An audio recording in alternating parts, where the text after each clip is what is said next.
Principal Component Analysis, or PCA, is a powerful technique for reducing the dimensionality of data while preserving its essential structure. Imagine you have a complex dataset with many features. PCA helps you find the most important directions of variation. Let me show you how it works step by step with both mathematical and visual explanations. We'll visualize PCA using a simple 2D dataset with two correlated features. This will help us understand the concepts that apply equally to higher dimensional data. The same principles scale up to datasets with hundreds or thousands of dimensions. First, let's look at our original dataset. We have points representing observations with two features. Notice how the points form an oval shape, indicating that the two features are correlated. This correlation means the features contain redundant information that PCA can help us simplify. The elliptical shape highlights the correlation between our features. The direction of the ellipse's major axis shows the primary direction of variation in the data. PCA will mathematically identify these directions of maximum variance. The first mathematical step in PCA is to center the data by subtracting the mean from each point. This translation moves the center of our data to the origin while preserving all the relationships between points. Centering is crucial because PCA focuses on variance around the mean. Now we'll subtract this mean from each data point, effectively moving the entire cloud of points while maintaining their relative positions. This centered data will be the basis for all subsequent calculations. With centered data, we compute the covariance matrix. This symmetric matrix captures how each feature varies with every other feature. The diagonal elements represent variances of individual features, while off-diagonal elements show their covariances. This matrix is fundamental because its eigenvectors will give us our principal components. The covariance matrix is symmetric, meaning the covariance between feature 1 and feature 2 is the same as between feature 2 and feature 1. The eigenvectors of this matrix will point in the directions of maximum variance. These become our principal components.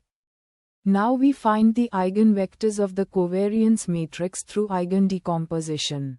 These eigenvectors point in the directions of maximum variance, and we call them principal components. The corresponding eigenvalues tell us how much variance each component explains. This is the core mathematical operation behind PCA. Here we see the first principal component in green, pointing along the direction of greatest variance in our data. The second component in orange is orthogonal to the first and captures the remaining variance. Notice how PC1 aligns with the major axis of our original data ellipse.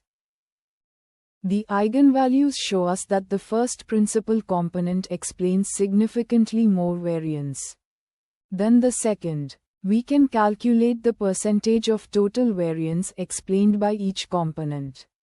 This suggests we could potentially reduce our data to just one dimension while preserving most of its structure.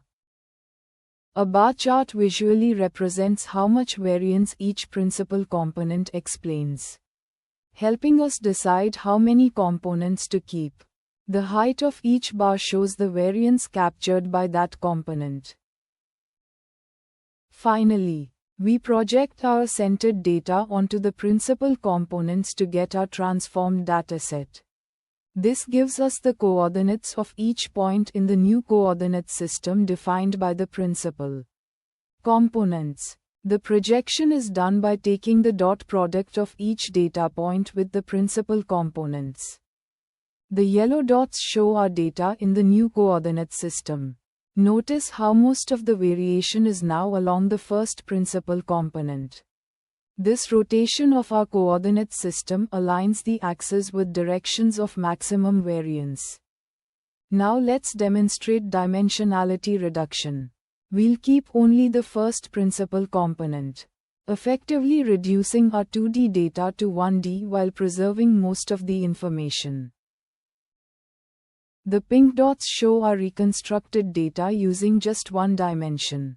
The distance between original blue points and reconstructed pink points represents a reconstruction error. In higher dimensions, we'd choose how many components to keep based on how much variance we want to preserve.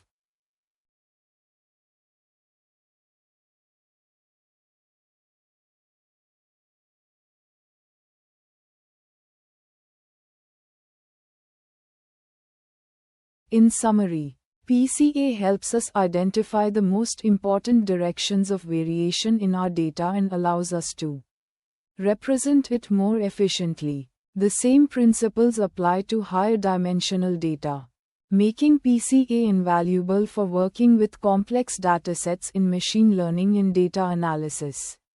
Key benefits include noise reduction, visualization of high-dimensional data, and more efficient computation for downstream algorithms. However, PCA is a linear technique and may not capture complex, nonlinear relationships in the data.